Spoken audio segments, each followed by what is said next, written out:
Amigos telespectadores da Rede Vida de Televisão e do programa Páginas Difíceis da Bíblia. Ainda hoje, Deus nos dá a bênção, a graça, a tarefa, a incumbência de estarmos aqui fazendo um colóquio com todos aqueles que se dispõem a nos ouvir e a beber um pouco de sabedoria bíblica a partir do texto inspirado que nós todos possuímos. Não é verdade? Estamos aqui com muito prazer. Bom dia, Padre Fernando. Bom dia a você que dominicalmente está conosco aqui em nosso encontro Páginas Difíceis da Bíblia, um programa, inclusive, com um título muito curioso, e esta curiosidade ela tem uma razão de ser. É que o nosso objeto de estudo, de interpretação, em primeiríssimo lugar, é a Sagrada Escritura. A palavra de Deus que nela se hospeda e nela encontra a sua razão de ser. Sejam bem-vindos para mais uma aventura nesta manhã dominical. Padre Fernando, por onde o senhor quer começar? Não. É você que tem essa tarefa.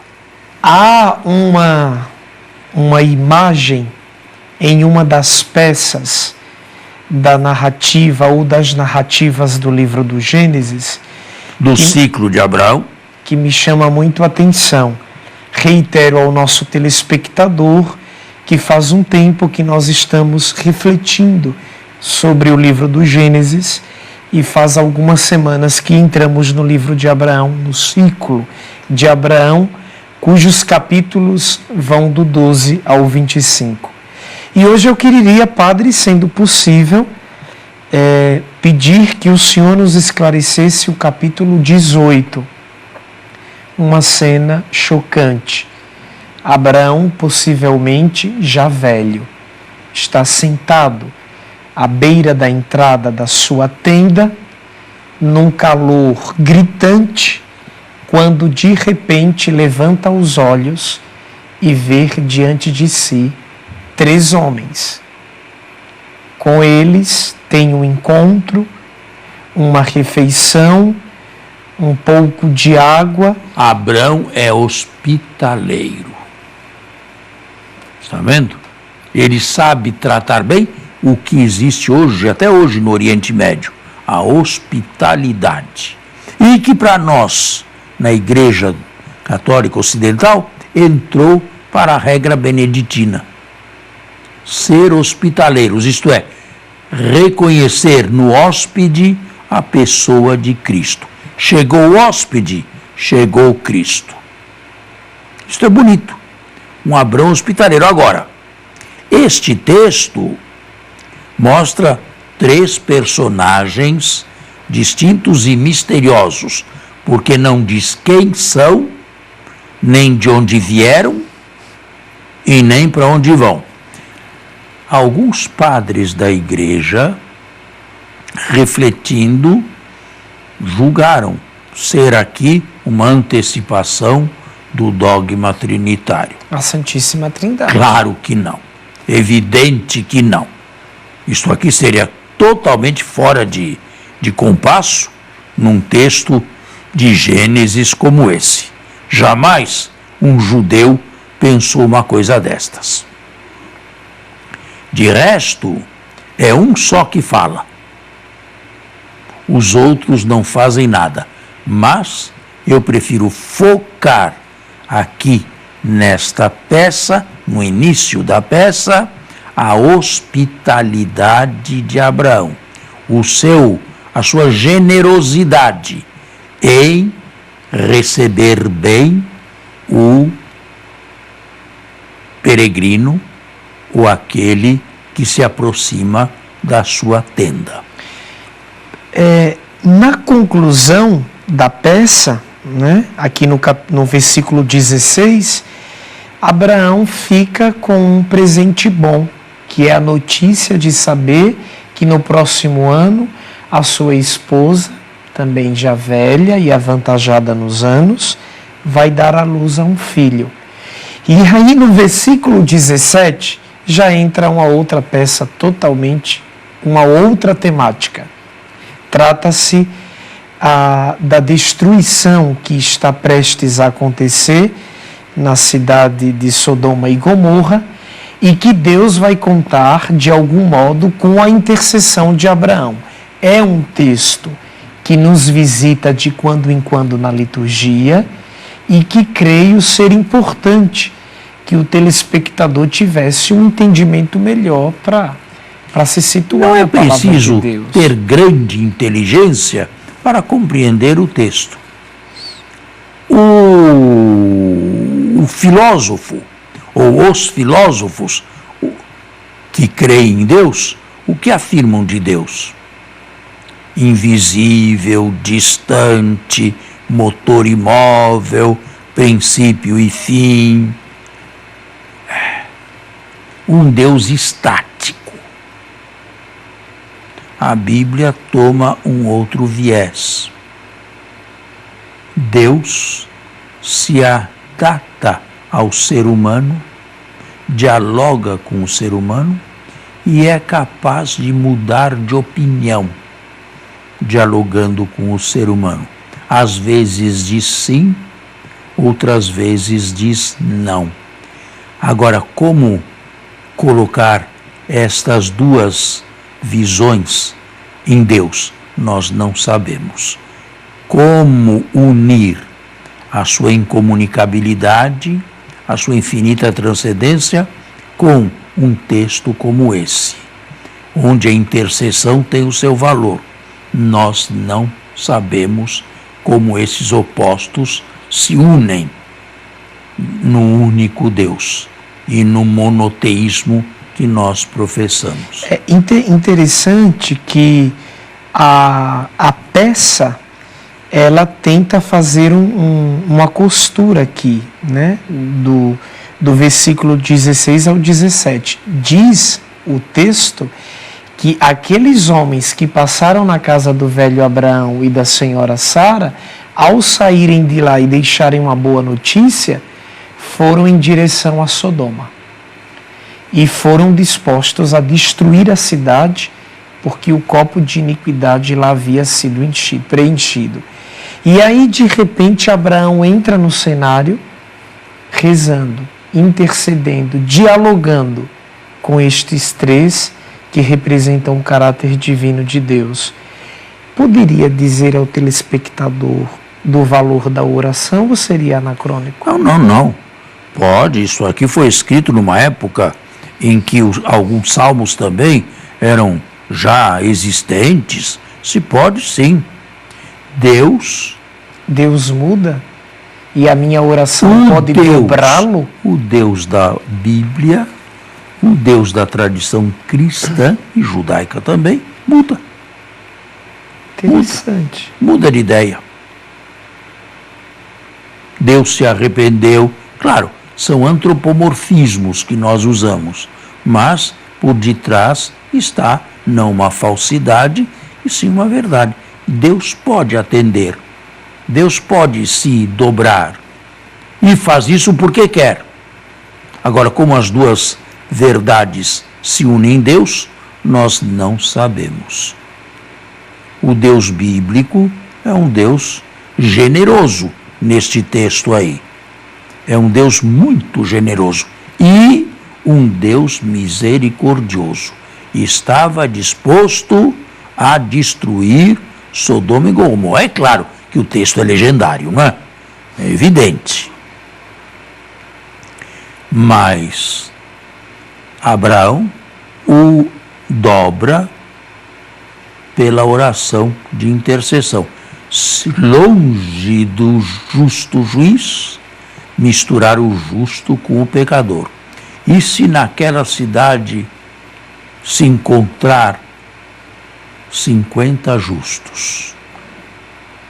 A resposta de Deus: se eu encontrar 50 justos, por amor aos 50, eu não destruirei o mal. eu não destruirei a cidade. E assim Abraão vai, na oração de intercessão, descendo até 10. Se houver 10 justos, em consideração aos 10, eu não destruo as cidades. Por que Abraão parou em 10, ou o texto parou em 10? Porque o autor parou em 10? Nós não sabemos. Mas poderíamos reler esse texto em clave cristã.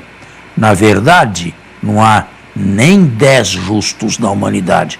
Não havia nenhum, não há nenhum, a não ser o único justo, Jesus, que, pela sua paixão e morte, abriu a única janela que a humanidade tem para com Deus. Temos que fazer um intervalo e voltamos. Já voltamos.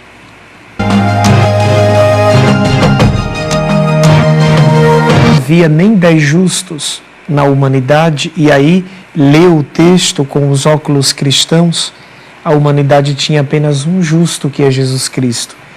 Com isso, a gente chama mais uma vez o nosso telespectador para o nosso diálogo. Um texto antiquíssimo, de caráter legendário. Mas historicamente falando, mas sim, rico em teologia. Quão profundo é a sua mensagem para os nossos dias, né? E depois a narrativa diz que cada um foi para sua casa. Abraão, quando acabou de falar, foi-se embora, voltou para o seu lugar. Mas a cidade foi destruída. A cidade foi destruída. Realmente. A cidade foi destruída porque não tinha justos? Ou a cidade foi destruída... O que diz a Bíblia? O melhor é buscar a explicação no próprio texto. Por que ela foi destruída? Por causa da iniquidade, da maldade e da violência dos seus habitantes.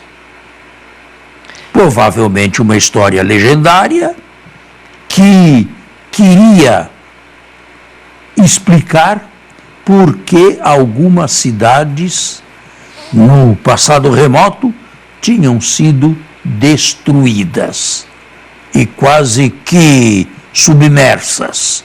Por quê? Conta-se esta história. Este é um gênero literário.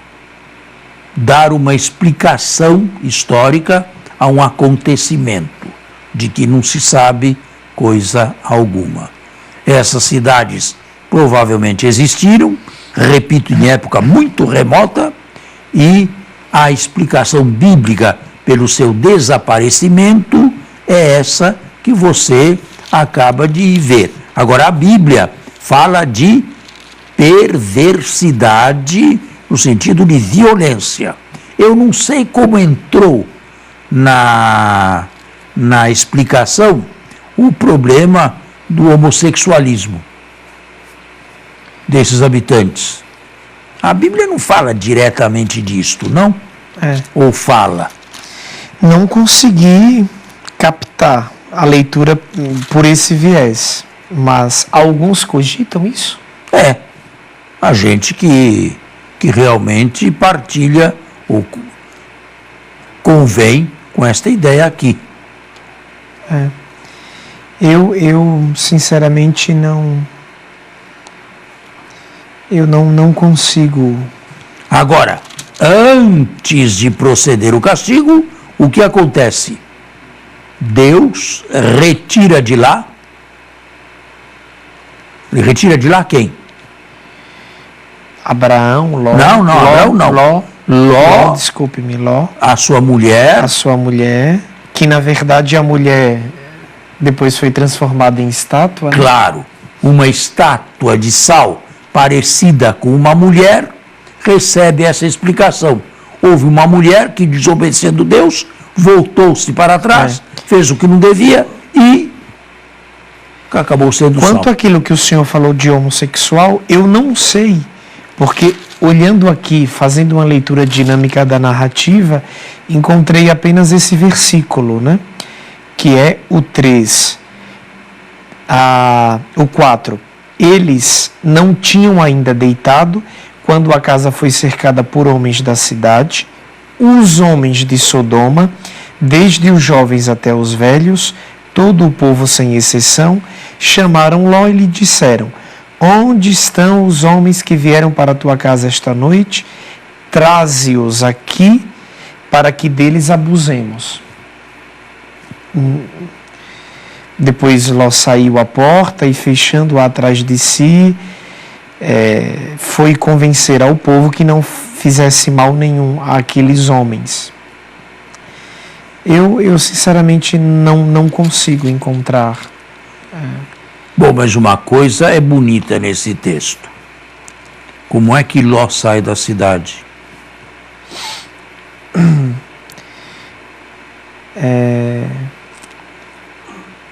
Como que Ló sai? Como que Ló se afasta de Sodoma? Quando o sol se erguia sobre a terra e Ló entrou em Segó, e Yahvé fez chover, rezando? Não. Primeiro tiraram Ló e a sua família dali. Não achou o versículo? Não, aqui eu não estou. No versículo 15 há uma conversa dos anjos para com Ló. Os anjos dizem a Ló. Os três personagens transformados em anjos. Isso. O monoteísmo exigia isso, quando o texto foi reescrito. Levanta-te, palavras daqueles homens considerados anjos. Toma tua mulher e tuas 2 filhas, que aqui se encontram, para que não pereças no castigo da cidade. E como ele hesitasse, os homens o tomaram pela mão, bem como sua mulher e suas 2 filhas, pela piedade que Yahvé tinha dele. Eles o fizeram sair e o deixaram fora da cidade. Enquanto o levavam para fora, ele disse: salva-te pela tua vida, não olhes para trás de ti, nem te detenhas em nenhum lugar da planície. Foge para a montanha para não pereceres. Ló lhe respondeu: não, meu senhor, eu te peço. Teu servo encontrou graças a teus olhos e mostraste uma grande misericórdia a meu respeito, salvando minha vida. Mas eu não posso me salvar na montanha sem que me atinja a desgraça e que eu venha morrer. Lá está aquela cidade, bastante próxima, para a qual posso fugir. Ela é pouca coisa. Permite que eu fuja para lá, e nela viverei. Ele lhe respondeu: faço-te ainda esta graça, não destruirei a cidade de que falas. Depressa, refugia-te lá, porque nada posso fazer enquanto não tiveres chegado lá. Qual é a mensagem bonita que tem esta peça literária, esse conto, digamos assim?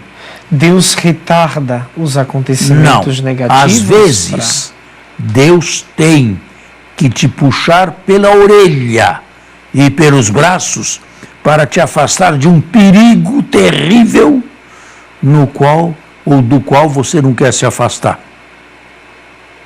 Os anjos fazem violência com Ló e não apenas falam, lhe dão um aviso e lhe comunicam alguma coisa. Não, puxam.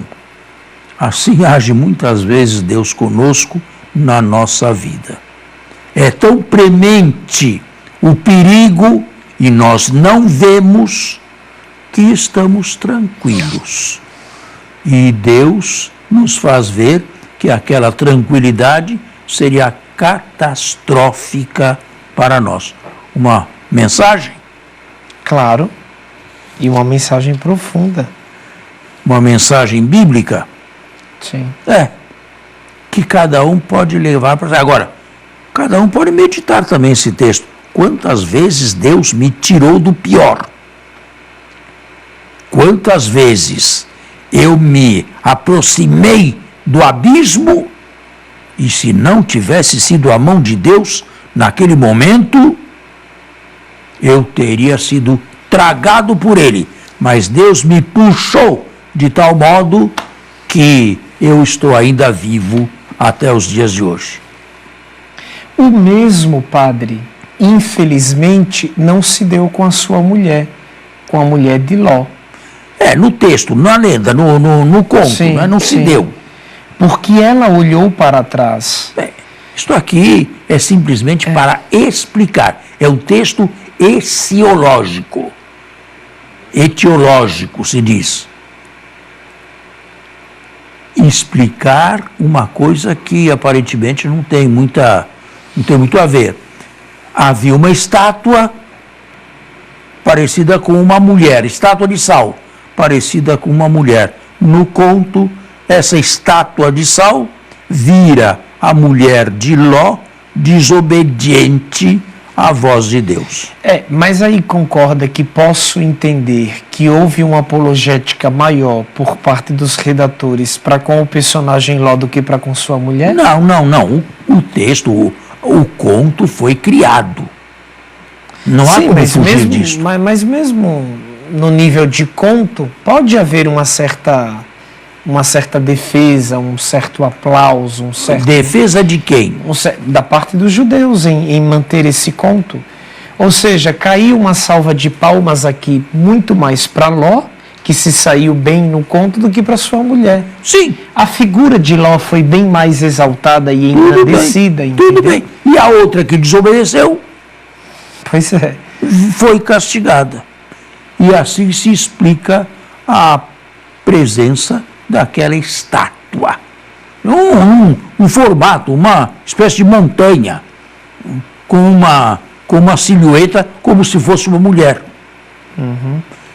Como existe aquilo e por que existe aquela estátua? Se conta esta história. Etiologia. Dar nomes a eventos. Explicar historicamente certos eventos que, a princípio, não têm explicação. Vamos encerrar, o tempo está também esgotado. Muito obrigado pela atenção dispensada e, se Deus quiser, até a semana que vem.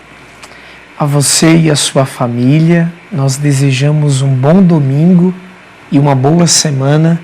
Fique na paz do Senhor.